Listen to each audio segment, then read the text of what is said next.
예수님 안에서 반드시 좋은 일이 있습니다. 지난 1961년 이탈리아에서 제작된 바라바라는 영화가 있었습니다. 저 유명한 배우 안소니 퀸이 바라바로 열연한 영화이기도 하죠. 바라바는 성경에 나오는 인물로 예수님 대신 죽음의 위기에서 살아남은 사람입니다. 그는 밀란을 주도하고 살인을 일삼은 자로서 사형을 당할 위기에 있었습니다. 그런데 예수님에게서 죄를 찾지 못한 빌라도 총독이 예수님을 구해주려고 바라바와 예수님 중에서 한 명을 사면하려고 했을 때 사람들은 오히려 바라바를 놓아주라고 요구하므로 그는 의도하지 않았지만 예수님 덕분에 살게 되는 기적을 체험했습니다. 영화는 그렇게 예수님 대신 살아남은 바라바에서부터 시작됩니다. 그는 예수님 대신 석방돼서 다시 예전의 폭력적인 생활로 돌아갔습니다. 그러나 그가 좋아하던 여인 라헬이 기독교대가 되었다가 돌에 맞아 죽습니다. 그의 충격을 받은 그는 계속해서 사람을 죽이고 도둑질하다가 다시 체포되어 평생을 광산에서 노역을 하는 벌을 받게 되죠. 그는 광산에서 기독교인 사크를 만나고 친구가 됩니다. 그렇게 20년을 광산에서 일하던 그는 광산 매몰 상태에서 살아남아 로마의 콜로세움으로 가서 검사가 됩니다.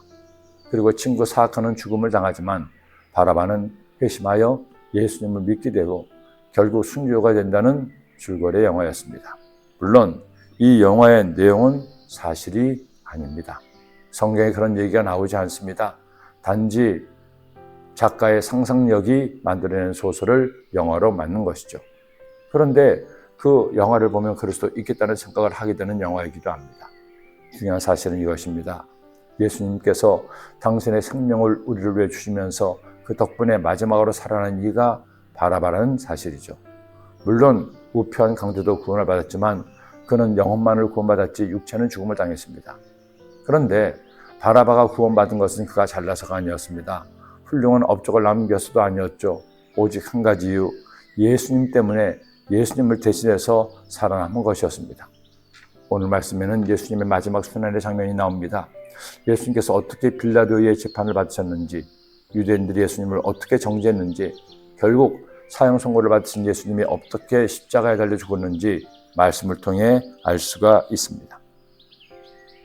그런데 저는 오늘 말씀을 묵상하면서 바라바에게 주목했습니다. 도대체 바라바가 왜 살아남았는지, 그 후 예수님 대신 살아남은 바라바가 어떻게 살아났는지 궁금했습니다. 정말 작가의 상상력대로 영화처럼 그가 나중에라도 자신을 대신해서 죽은 예수님을 믿고 순교자가 되었는지, 아니면 평생 살인이나 일삼다가 죽었는지, 천국 가서 보면 알겠죠. 그런 한 가지, 바라바도 저도 여러분도 다 죽어 마땅한 죄인이었다는 겁니다. 바라바가 아무 자격 없이 구원받아 살아남은 것처럼 우리도 잘난 것 없는데 잘한 것 없는데 오직 주님의 은혜로 하나님의 자녀가 되었고 영원한 천국 백성이 되었다는 것이죠. 그러니 우리가 어떻게 살아야 됩니까? 우리가 은혜 받아 살고 있으니 우리도 은혜를 나누며 살아야 됩니다. 사랑하고 용서하고 긍휼히 여기며 나눠주며 살아야 합니다. 우리의 삶은 바라바처럼 예수님 때문에 구원받은 것으로만 끝나서는 안 됩니다. 나를 구원하신 예수님을 믿고 그분의 말씀대로 살며 예수님을 전하는 제자의 삶을 살아내는 것, 그것이 주님께 받은 은혜를 주게나마 갚으며 사는 것이 될 것입니다. 오늘 주님은 우리에게 또 새날을 주셨습니다. 그렇게 은혜를 나누는 오늘이 되지 않겠습니까? 기도드립니다. 하나님 아버지, 예수님께서 마지막 사형 언도를 받기 전에 바라바를 구원하시고 그에게 새로운 자유를 주었습니다.